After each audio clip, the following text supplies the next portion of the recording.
안녕하세요. 저는 반찬 가게를 운영하고 있는 40대 남자입니다. 제가 이 동네에서만 벌써 횟수로 10년째 반찬을 팔고 있습니다. 그 중에는 제 인생에서 가장 힘들었던 때도 있었고, 가장 행복했던 때도 있었습니다. 참 신기하게도 슬픔 뒤에는 항상 기쁨이 찾아오더군요. 저를 웃고 울게 했던 그 시간을 좀 소개해드리려고 합니다.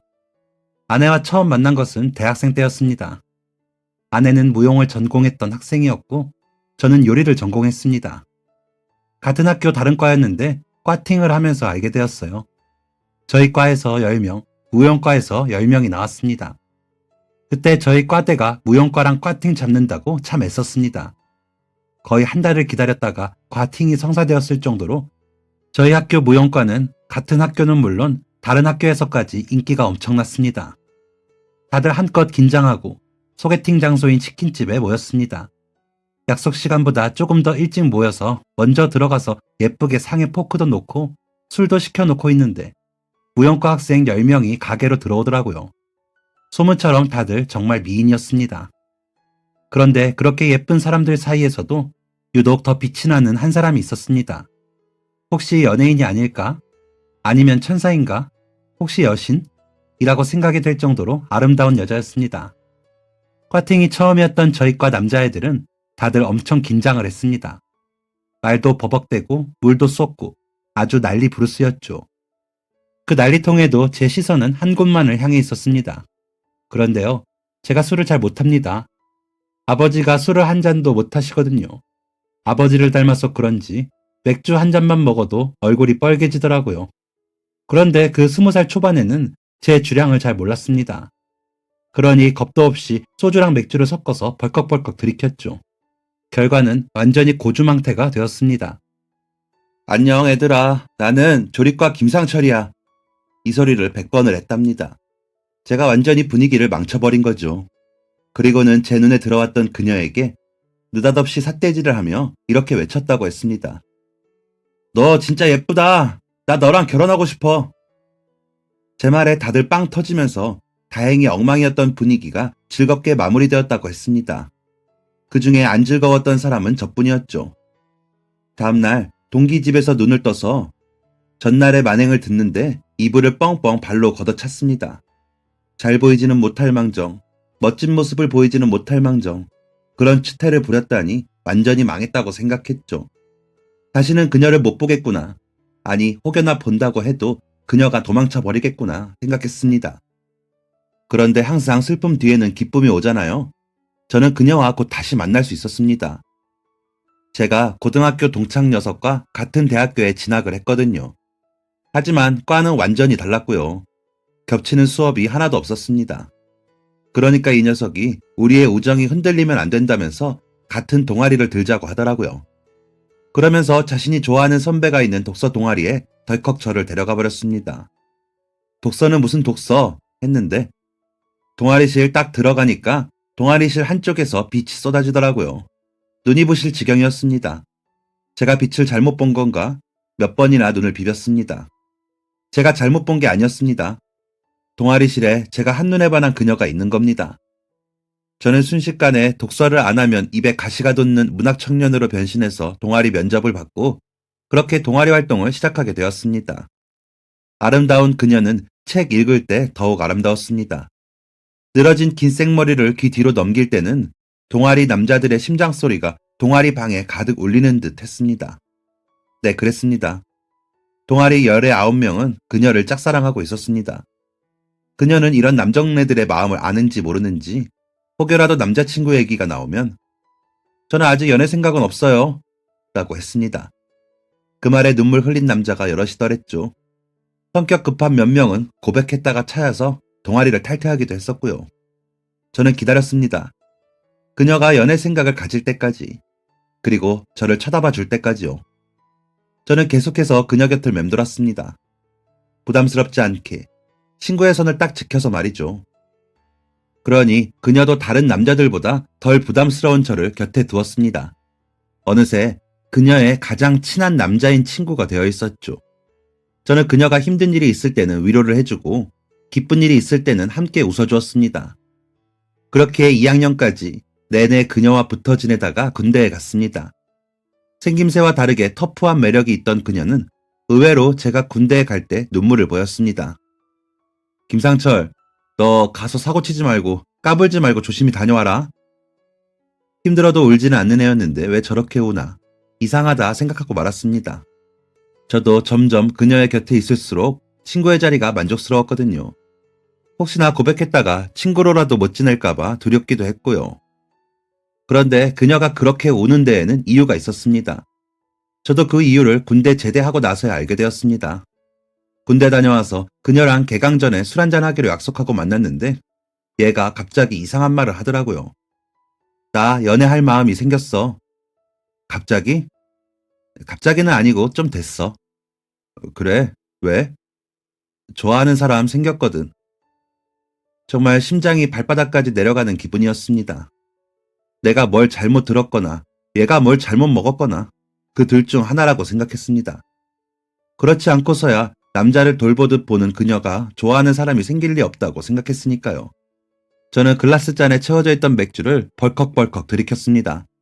그렇게 떨리는 목소리를 애써 진정시키면서 물었습니다. 그게 누군데? 이번엔 그녀가 맥주를 벌컥벌컥 마셨습니다. 그리곤 잔을 탁 내려놓더니 제 눈을 똑바로 보고 이렇게 말했습니다. 너. 발바닥에 가있던 심장이 다시 용수철처럼 튀어올랐습니다. 그리곤 머리가 울리도록 벌렁거렸습니다. 저는 몇 번이나 그녀에게 확인을 했습니다. 그 너가 내가 맞냐고. 그 너가 나 김상철이 맞냐고 말이죠. 그녀는 부끄러운 듯 양볼에 손을 가져다 대고 고개를 끄덕였습니다. 그날부로 저희는 사귀게 되었습니다. 제가 무용과 퀸카인 그녀와 사귄다니 저조차도 믿기 어려울 정도로 꿈 같았습니다. 저의 그녀는 저보다 먼저 졸업을 했습니다. 그리고 실력이 좋았던 그녀는 졸업 후 곧바로 무대에 올랐고 눈코 뜰 새 없이 바쁘게 생활했습니다. 공연 준비, 그리고 공연, 또 공연 준비, 그리고 또 공연의 반복이었습니다. 어떻게 그렇게 많은 춤을 다 외울 수 있어? 무용수가 이 정도는 기본이지. 진짜 대단하고 멋있어. 내 여자친구 최고. 이번 공연도 보러 올 거지? 당연하지. 첫 공연 보러 갈게. 그녀는 무대에서 더 빛나는 사람이었습니다. 무대에서 춤추는 것을 진심으로 좋아했고 그게 전부라고 생각했던 그녀였습니다. 그런데 그녀가 무용수로서 무대에 오른 지 1년 반 정도가 되던 날 그녀는 무대에서 춤을 추다가 쓰러지고 맙니다. 그 공연을 제가 직접 보고 있었습니다. 공연의 절정 부분이었습니다. 슬픈 감정이 고조되어 춤이 격하고 화려했습니다. 온몸으로 춤을 추던 그녀가 갑자기 무대 정가운데에 쓰러졌습니다. 처음엔 그것조차도 무용의 일부분인 줄로만 알았습니다. 그런데 같이 무대에 오른 동료 무용수들이 멈칫하더니 춤을 멈추고 그녀에게 달려가고 곧 무대의 조명이 꺼졌습니다. 그리고 1시간 반짜리 공연은 1시간만 한 채 그렇게 종료가 되었습니다. 그녀에게 무슨 일이 생긴 게 분명했습니다. 저는 객석을 빠져나가 무대 뒤 대기실로 뛰어갔습니다. 대기실이 줄지어 있는 복도가 소란스러웠습니다. 유진아! 이유진! 무언가 잘못되었음을 예감한 저는 그녀의 이름을 불렀습니다. 그리고 사람들이 모여든 대기실을 비집고 들어갔습니다. 그녀가 얼굴이 새파랗게 질려서 앉아 있었습니다. 그녀는 온몸에 힘이 없었습니다. 곧 구급차가 도착했고 저는 그녀와 함께 응급실로 갔습니다. 그녀조차도 자신이 왜 무대에서 쓰러졌는지 모르는 모양이었습니다. 그리고 도착한 응급실에서 충격적인 얘기를 듣게 되었습니다. 천식입니다. 천식 있는 거 모르셨어요? 천식이요? 아니요, 전혀. 요즘엔 천식이 선천적이지만은 않아요.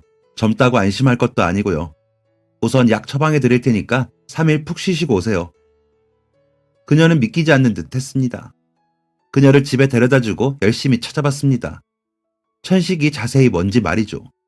그리고 저는 생각했습니다. 어쩌면 그녀가 무대에 영영 오르지 못할 수도 있겠다고요. 그리고 그 불안은 현실이 되었습니다. 그녀는 7살 때부터 무용을 했다고 했습니다. 춤을 안 춘 날보다 춤을 춘 날이 더 많은 그녀였습니다. 그랬기에 평생 무대에 오르지 못할 거라는 말은 그녀에게 사망 선고를 하는 것과 다름이 없었습니다. 그녀는 믿을 수 없다는 표정으로 몇 번이고 의사에게 되물었습니다. 의사는 같은 말을 반복했습니다. 이번처럼 무대에서 춤을 추다가 쓰러질 일이 생길 수도 있다고요. 그건 아무도 감당하지 못한다고. 특히나 먼지가 많은 공연장에서는 천식 환자에게 아주 취약하다는 말도 덧붙였습니다. 그날부터 그녀는 집에서 나오질 않았습니다. 제가 집 앞에서 몇 시간이고 기다려봤지만 소용없었습니다. 급기야는 저한테 헤어지자는 말도 했습니다. 우리 그만 만나. 나는 이제 네가 좋아하던 무용가 퀸카도 아니고 더 이상 무대에도 못 오르고 그냥 아무짝에도 쓸모없는 인간이니까. 그러니까 그만 만나. 그녀의 자존감은 바닥을 긁고 있었습니다. 그녀의 부모님도 그녀를 어찌할 도리가 없는 듯 했습니다. 상철아, 유진이 좀 도와줘라. 우리 유진이 통 방에서 나오지도 않고 맨날 울기만 해. 어떻게 해야 할지. 아줌마가 부탁할게. 유진이가 널 정말 많이 좋아했잖아. 우리 유진이 좀 살려줘라, 상철아. 그녀의 어머니는 눈물을 흘리면서 저한테 부탁을 하셨습니다. 저라고 기막힌 방법이 있는 건 아니었습니다. 하지만 그녀에게 등을 돌리지 않을 자신은 있었습니다. 저는 끝까지 그녀 곁을 지켰습니다. 그녀가 좋아하는 빵도 사서 문 앞에 걸어두고, 그녀가 읽으면 좋을 책도 사서 가져다주고, 그녀에게 어울리는 머리핀을 사다 준 적도 있었습니다. 그렇게 꼬박 6개월이었습니다. 꼬박 6개월을 그녀 머리카락도 쳐다보지 못했고, 저는 그녀에게 최선을 다했습니다. 그리고 그 길었던 6개월을 보내고 그녀는 드디어 방에서 나왔습니다. 전에도 말랐었지만 더 마른 모습이었습니다. 볼살이 쪽 빠져 있었고 힘도 없어 보였고 그새 머리카락도 더 자라 있었습니다. 나 이렇게 살면 안 될 것 같아서 뭐라도 배워보려고. 그녀는 요리학원을 다니기 시작했습니다. 제가 선물해준 책 중에서 주인공이 작은 식당을 하는 소설이 있었거든요. 그 책이 재밌었다고 하더라고요. 6개월 사이에 밝은 에너지, 생기를 모두 잃었던 그녀가 요리학원에 다니면서 다시 생기를 찾았습니다. 그러는 사이에 저는 졸업을 했고 호텔 주방에 취직을 했습니다. 그녀는 자기만의 식당을 차려보고 싶다고 했습니다. 한식을 전문으로 하는 식당이면 어떻겠냐면서 저의 조언을 구하는데 대학생 때 봤던 그녀의 모습이 다시 보였습니다. 그 반짝이던 모습이요. 그러면서 그녀는 다른 식당에서 경험을 쌓겠다고 했습니다. 그리고 한정식 식당에 취직을 했습니다. 대학생 때도 아르바이트 한번 해본 적 없던 그녀가 식당 일을 잘할 수 있을까 궁금했습니다. 처음엔 시행착오가 좀 있었지만 그래도 금방 적응을 하더라고요. 하지만 식당에 완전히 적응을 하려 할 때쯤 그녀의 병은 다시 그녀를 괴롭혔습니다. 식당에서 일을 하다가 쓰러졌다고 했습니다. 그녀의 부모님 연락을 받고 병원으로 달려갔고 그녀는 응급실 침대에 누워서 엉엉 울고 있었습니다. 다 끝났어. 나 죽을 거야. 이런 몸으로 뭘 하라고. 약을 가지고 다니면 뭐 하냐고. 가. 엄마랑 아빠 다 가. 나 죽는다고. 이런 나쁜 말들을 하면서요. 그 말에 그녀의 어머니도 눈물을 흘렸습니다. 그리고 저는 그 순간 확신했습니다. 제가 죽을 때까지 그녀를 지켜줘야겠다고 말이죠. 유진아, 우리 결혼하자. 결혼해서 공기 좋은 곳에 가서 작은 가게 하나 차리고 오순도순 살자. 참 멋없고 뜬금없고 당황스러운 프로포즈였을 겁니다. 그 자리에 있던 모두가 놀랐습니다. 너무나도 뜻밖의 말이었으니 그럴만도 했죠. 저조차도 놀랐는걸요. 처음에는 그녀는 싫다고 거절했습니다. 좋은 사람, 멀쩡한 사람 많은데 왜 자기처럼 아픈 사람을 만나냐고 말이죠. 그게 무슨 상관입니까? 그녀가 좋으니 그녀의 아픈 병까지도 사랑할 수 있는 거였죠. 그녀의 거절에도 끝까지 버티고 버틴 끝에 저는 그녀와 결혼을 할 수 있었습니다. 그리고 저희는 공기가 좋은 강원도의 한 지역으로 신혼집을 구했습니다. 누가 그러더라고요. 서울만 벗어나면 다 공기가 좋다고요. 진짜였습니다. 서울에서 차로 고작 몇 시간만을 달려온 곳이었는데 공기가 정말 다르더라고요. 그 덕분에 제 아내가 된 그녀는 큰 불편함 없이 생활을 할 수 있었습니다. 저희는 사는 곳 근처에 식당을 차릴 생각이었습니다. 그런데 내가 만약에 일하다가 또 쓰러지면 어쩌지? 내가 있잖아. 무슨 걱정이야.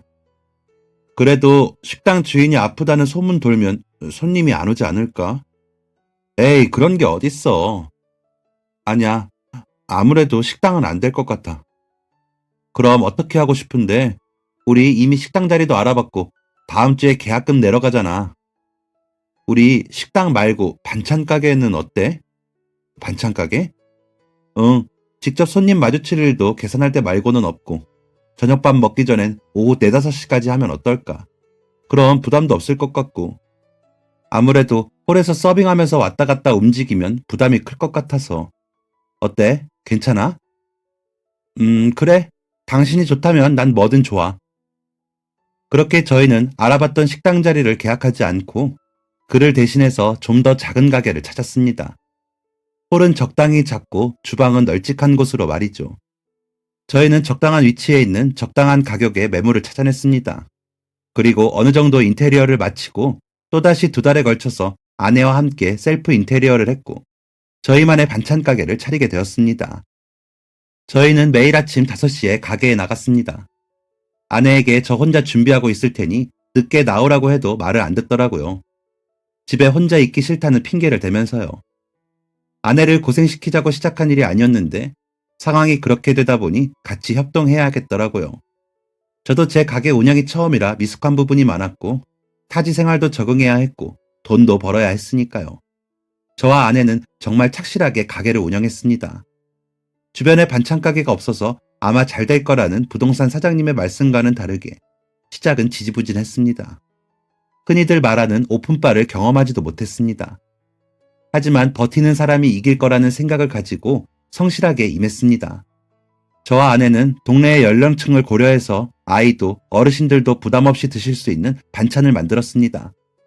요즘엔 다들 혼자 살거나 가족 구성원이 점점 줄어드는 추세인데 저희가 살던 동네는 대가족이 꽤 있다고 하더라고요. 부동산 사장님의 정보였습니다. 실제로도 동네에 아이들도 여럿 있고 어르신들도 많은 다양한 세대가 공존한 곳이었습니다. 대가족이 많으면 식사를 담당하는 사람이 매일 새로운 반찬을 만들기 어려울 테고 마침 괜찮은 반찬 가게를 발견하게 된다면 단골 손님이 되지 않을까 하는 게 제 아내의 의견이었습니다. 아내의 의견은 적중했습니다. 어머, 이건 뭐예요? 못 보던 메뉴네? 감자에 소고기 찢어서 같이 졸인 거예요. 간도 안 세고 질기지도 않아서 아이들도 잘 먹고 치아 약하신 분들도 잘 드실 거예요. 어머머, 난 이래서 여기가 좋다니까. 올 때마다 새로운 메뉴가 있는데 또 한 번도 실망했던 적이 없어요. 마침 냉장고도 비었는데 잘 됐다. 코다리 조림하고 요 감자랑 오징어 실체볶음, 나물 세트, 된장찌개까지 다 줘요. 저희 반찬을 안 먹어본 분은 계셔도 한 번만 먹어본 분은 안 계셨습니다. 그만큼 손님들의 만족도가 높았습니다. 10시쯤 되면 아이들 등교 마치고 옆 마트에서 장을 본 아주머니들께서 우르르 반찬 가게에 몰려오셨습니다. 그리고 점심시간엔 내내 조용하다가 저녁 먹기 전엔 4시 반쯤 되면 또 우르르 손님이 몰려왔습니다. 대개는 그렇게 다녀가고 나면 반찬이 어느 정도 소진되어서 가게 문을 닫았는데 매출이 영 성에 차지 않는 날은 가게 문을 쭉 열어두었습니다. 그럼 퇴근을 하고 귀가하시던 손님들이 안주거리나 다음날 드실 아침 반찬 몇 개를 골라가셨습니다. 그렇게 조금은 소박하지만 최선을 다해서 아내와 함께 가게를 꾸렸습니다. 그러던 어느 날이었습니다. 아내가 몸이 안 좋다고 하더라고요. 혹시 또 천식이 심해진 건 아닐까 걱정했는데 감기 같다고 했습니다. 일단 아내한테 푹 쉬라고 하고 혼자 가게에 나갔습니다. 일하는 내내 마음이 좋지 않았습니다. 퇴근하고서라도 서울에 있는 병원을 가봐야 하는 걸까 하면서 고민을 했습니다. 그런데 제가 퇴근할 때가 되어서 아내가 갑자기 가게로 찾아왔더라고요. 집에 있지 왜 나왔어? 다 정리했어? 응, 이제 막 나가려고. 왜 그래? 무슨 일 있어? 여보, 알 수 없는 표정이었습니다. 슬픈 듯 하면서도 기뻐 보이고 또 한편으로는 설레는 듯한 처음 보는 표정이었습니다. 아내는 제게 뭔가를 내밀었습니다. 그건 바로 초음파 사진이었습니다. 아내가 임신을 한 것입니다. 감기 증상이 있던 아내는 왜인지 내과가 아닌 산부인과로 발길이 향했답니다. 혹시나 하는 마음으로 검사를 했는데 뱃속에서 아주 작은 심장이 뛰고 있었답니다.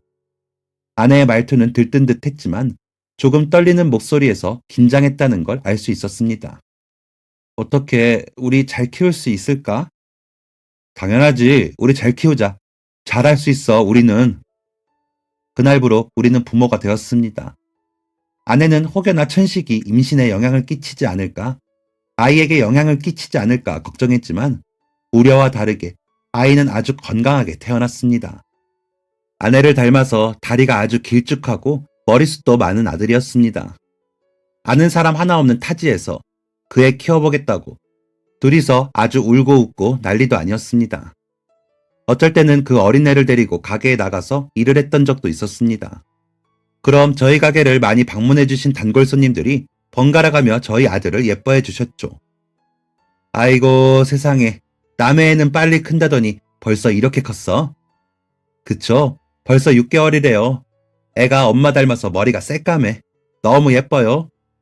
아이고 세상에나, 이리 와. 아줌마가 한번 안아보자. 아이고 장군감이네, 장군감이야. 사실 그전까지는 동네에 정 붙일 곳이 없어서 외롭기도 하고 헛헛한 마음이 있었는데 아이 덕분에 따뜻한 정을 느낄 수 있게 되었습니다.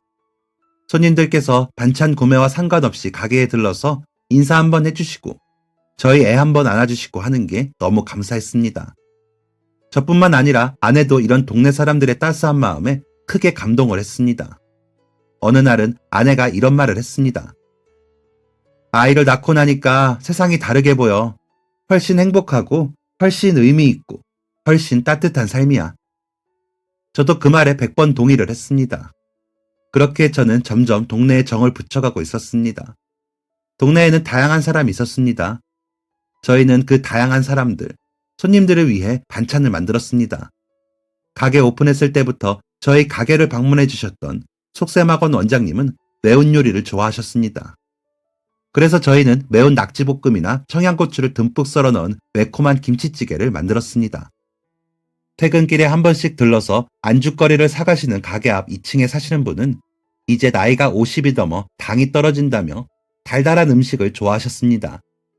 그럼 저희는 과일과 견과류를 마요네즈 소스에 섞은 샐러드나 꽃감무침을 만들었습니다. 또 알바를 하면서 공부를 하는 20대 청년은 기름진 걸 좋아한다고 해서 빈대떡이나 오븐에 구운 치킨들을 만들었습니다. 이렇게 저희는 손님의 소리에 귀 기울이고 취향을 파악해서 새로운 음식들을 선보였습니다. 그러니 손님들도 더욱 저희를 신뢰하고 많이 이용해 주셨습니다. 그런데 그 많은 손님들 중에서 조금 특별한 분이 계셨습니다. 바로 폐지를 줍고 다니는 할머니셨습니다. 할머니를 처음 뵙게 된 것은 가게 오픈하고 한 달쯤이 지났을 때였습니다. 리어카를 끌고 오신 할머니가 가게 앞 전봇대를 기웃거리고 계시더라고요. 아내가 얼른 나가봤습니다. 안녕하세요, 할머니. 뭐 찾으시는 거 있으세요? 안녕하세요. 아니요, 나는 그냥 여기 종이 나온 거 없나 하고. 잠시만요, 할머니. 아내는 얼른 주방으로 들어가서 버리려고 모아둔 박스 몇 개를 들고 나갔습니다. 아이고, 고맙습니다. 할머니, 앞으로도 박스 나오면 모아둘 테니까 와서 가져가세요. 네네, 고맙습니다. 그런데 여기 뭐 하는 가게예요? 여기 반찬 가게예요. 반찬 가게, 좋은 게 생겼네요. 그럼 또 올게요. 고마워요. 아내가 강원도에 오기 전에 서울에서 살았었는데, 그때 아내가 다세대 주택에 살고 있었거든요. 그때도 동네에 폐지 줍는 할머니가 계셨었는데, 장모님께서 박스를 모아두셨다가 그 할머니께 드렸다고 했습니다. 아내도 그게 생각이 나서 할머니께 박스를 모아드린다고 했더라고요. 그때부터 폐지 줍는 할머니와 저희의 인연은 계속되었습니다. 할머니는 이틀에 한 번씩 이른 아침에 저희 가게에 오셔서 종이와 박스를 가져가셨습니다. 저희가 반찬 담는 용기나 가게 운영하면서 필요한 것들을 택배로 받다 보니까 박스가 거의 매일같이 나왔거든요. 그걸 할머니께서 가져가셔서 조금이라도 도움이 되면 저희야 좋은 거였죠. 그런데 어느 날은 할머니께서 가게 앞에 리어카를 세우셨습니다. 그리고 가게로 들어오셨죠. 할머니, 박스 금방 가지고 나올게요. 네네, 감사합니다. 그런데 저도 반찬 좀 살 수 있을까요? 네? 그럼요, 당연하죠. 둘러보세요. 어떤 반찬 좋아하세요? 내가 이가 성치 않아서 뭘 잘 못 먹어서 두부 같은 거나 그런 것만 씹을 수 있는데 혹시 있을까요? 두부, 잠시만요. 두부 들어간 감자국이 있는데 괜찮으세요? 네네, 그거 주세요. 맛있겠네요. 감자가 지금 실해서 넉넉하게 넣었어요. 댁에 가셔서 한 소끔만 끓여내시고 드시면 돼요, 할머니. 맛있게 드세요. 네, 고맙습니다. 할머니께서는 리어카에 박스와 감잣국을 싣고 가셨습니다. 그리고 그날 내내 아내의 표정은 좋지 않았습니다. 여보, 왜 표정이 안 좋아? 아까 그 할머니 때문에 그래? 응, 자꾸 마음이 쓰이네. 드실 만한 반찬이 없으신가 봐. 여보, 두부로 할 만한 요리가 뭐가 있지? 한번 고민해보자. 그날부터 저와 아내는 두부 요리를 고민하기 시작했습니다. 연두부에 양념장도 올려보고, 간이 세지 않은 마파두부도 만들고, 두부에 고기를 살짝 넣어 완자도 만들었습니다. 그리고 할머니가 오실 때마다 그 두부 요리를 드렸습니다. 할머니, 오늘은 이거 드셔보세요. 두부를 살짝 튀겼다가 소스에 볶아낸 건데 밥 반찬으로 딱 좋아요. 어이구야, 감사합니다. 그런데 매번 이렇게 받아도 되나요? 돈을 내고 사야 하는 거 아닌가? 에이, 할머니가 왜 돈을 내세요? 저희 이 박스들 처치곤란인데 할머니가 맨날 가져가 주시잖아요. 고마워서 드리는 거죠. 그리고 이건 팔지도 않아요. 사실 이거 저랑 남편이 먹으려고 만든 거거든요. 조금 더해서 드리는 거 하나도 안 어려워요. 혹시라도 또 드시고 싶은 거 있으시면 말씀하세요. 어이구, 고맙습니다. 참 고맙습니다. 아내는 할머니께 반찬을 드리는 그 순간을 좋아했습니다. 반찬을 받아 드신 할머니는 언제나처럼 리어카의 박스 더미 한쪽에 반찬을 싣고 떠나셨습니다. 할머니와의 인연은 아주 길게 이어졌습니다. 그렇게 별탈 없이 저희의 가게는 운영되었습니다. 아이도 잘 자랐고요. 그런데 아이가 초등학교 들어간 지 얼마 안 되었을 때였습니다. 저는 먼저 가게에 나가서 준비하고 아내는 아이 등교를 시키고 가게로 왔습니다. 그런데 아내가 얼굴이 하얗게 질려 있는 겁니다. 여보, 어디 안 좋... 제가 차마 말 다 끝내기도 전에 아내는 그 자리에서 쓰러졌습니다. 그 다음엔 잘 모르겠습니다. 너무 정신이 없었습니다. 구급차를 불렀고 구급대원이 왔고 병원으로 실려갔습니다. 병원에 가서 응급실에 누운 아내의 팔에 수액이 꽂히고 나서야 저는 제정신을 차릴 수 있었습니다. 의사 선생님은 아내 걱정에 벌벌 떨고 있는 제게 오셔서 아내의 상황을 말씀해 주셨습니다. 천식 때문에 쓰러진 것 같다고 하시더군요. 강원도로 이사간 뒤로 근처에 있는 병원에 몇 차례 방문한 적이 있었습니다. 아내의 상태를 확인하기 위해서였습니다. 그때마다 괜찮다고 하셨는데 왜 갑자기 증상이 나빠졌는지는 아무도 알 수 없는 노릇이었습니다. 의사 선생님은 심하면 입원해서 호흡기 치료를 받아야 할 수 있으니 무리하지 않게 하라고 하셨습니다. 그리고 정신을 차리고서도 여전히 비틀거리는 아내와 함께 집으로 갔습니다. 아내는 마른 기침을 많이 했습니다. 그리고 들리지 않던 쌕쌕거리는 숨소리도 종종 발현되기도 했고요. 한 달에 한 번씩 병원에 가서 검사를 받고 약도 먹었지만 상태는 지지부진했습니다.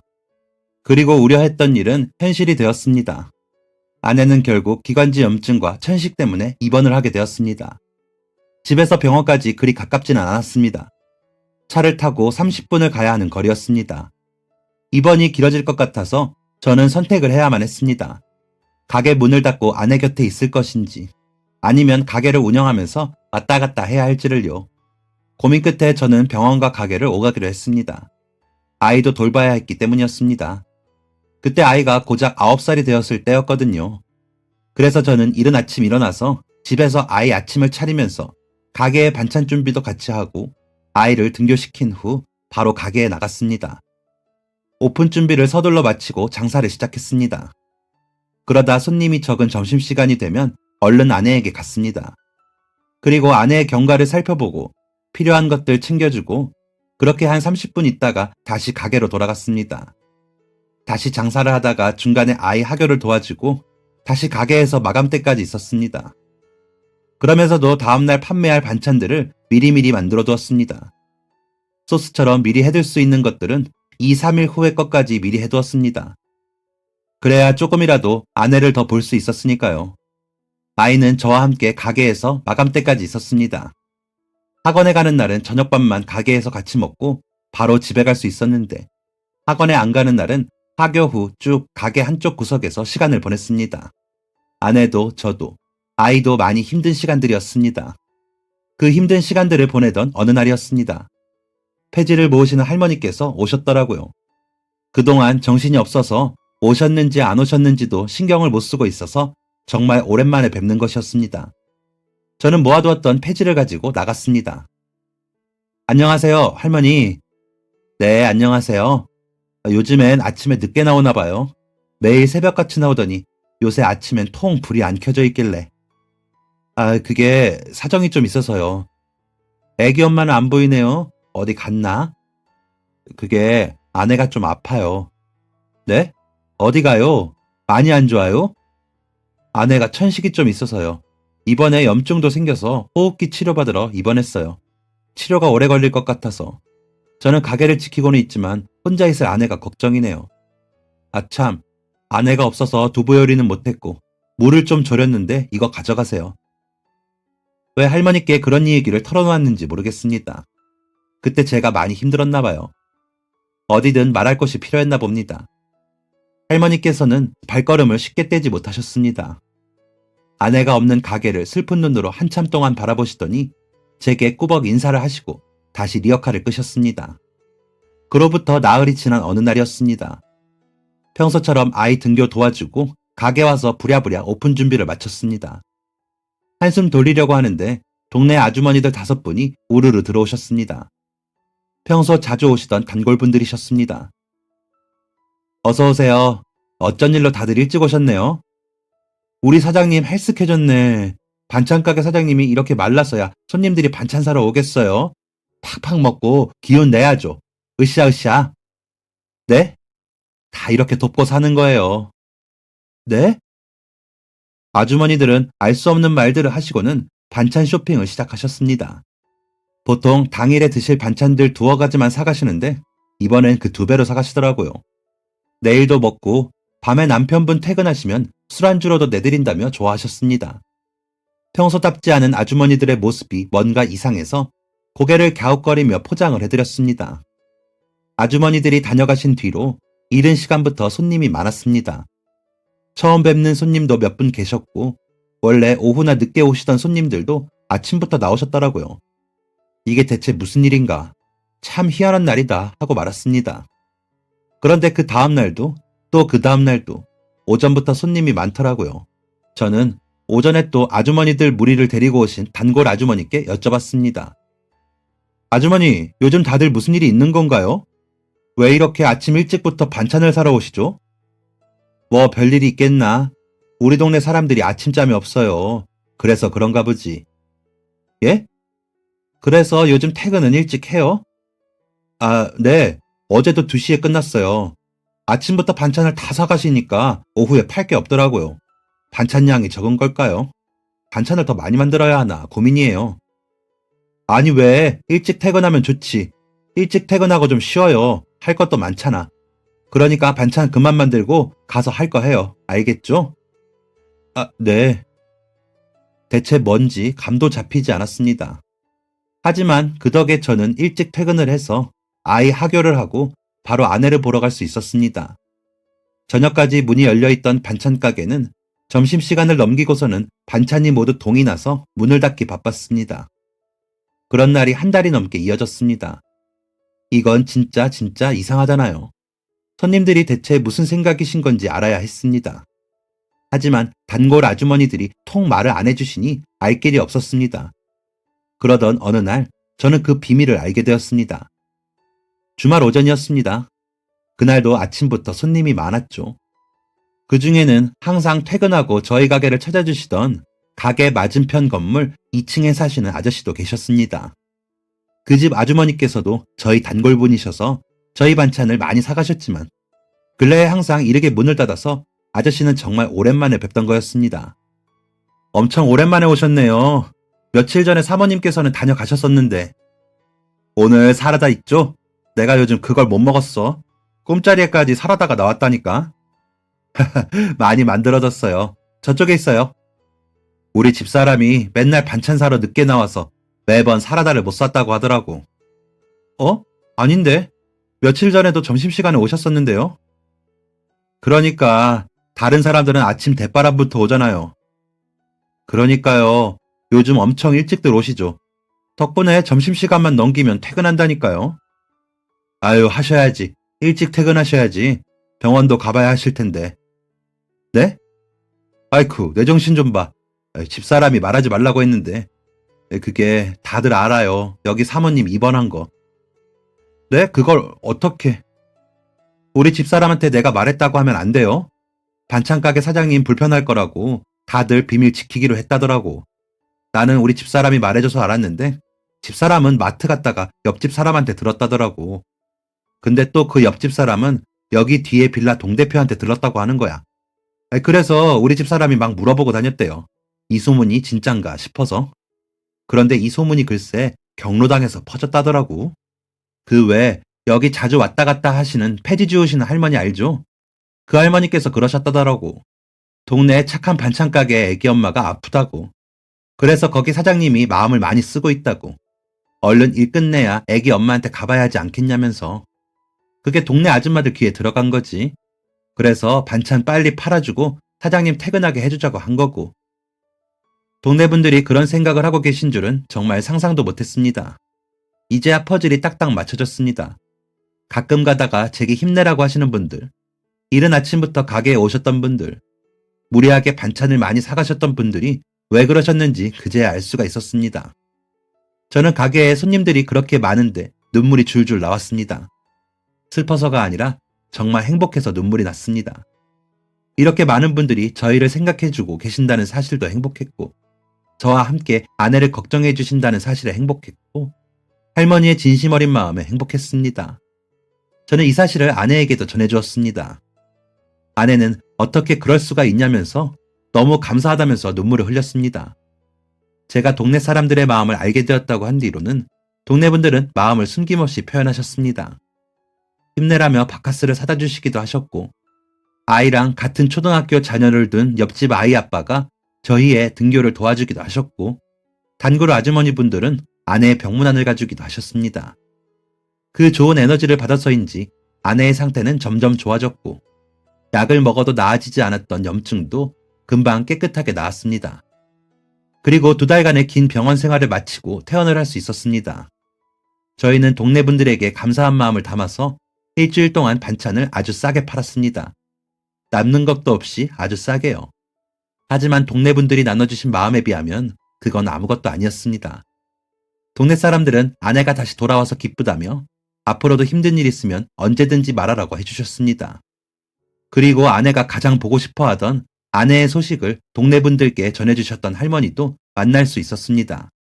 여느 때처럼 아주 이른 아침에 가게 앞을 서성이다가 가게로 들어오셨습니다. 오늘은 불이 켜져 있네. 할머니! 어이쿠야, 퇴원했어요? 이제 다 나았어요? 네, 덕분에요. 정말 감사합니다, 할머니. 내가 한 게 뭐가 있다고. 다 다른 사람들이 도와준 거지. 그래도 다행이에요. 다 나았다니까. 이제 밥 든든하게 먹고 좋은 생각만 하고 건강해야 해. 건강이 재산이야. 네, 할머니, 꼭 건강할게요. 아내는 그날 이후 더욱 열심히 두부 요리를 만듭니다.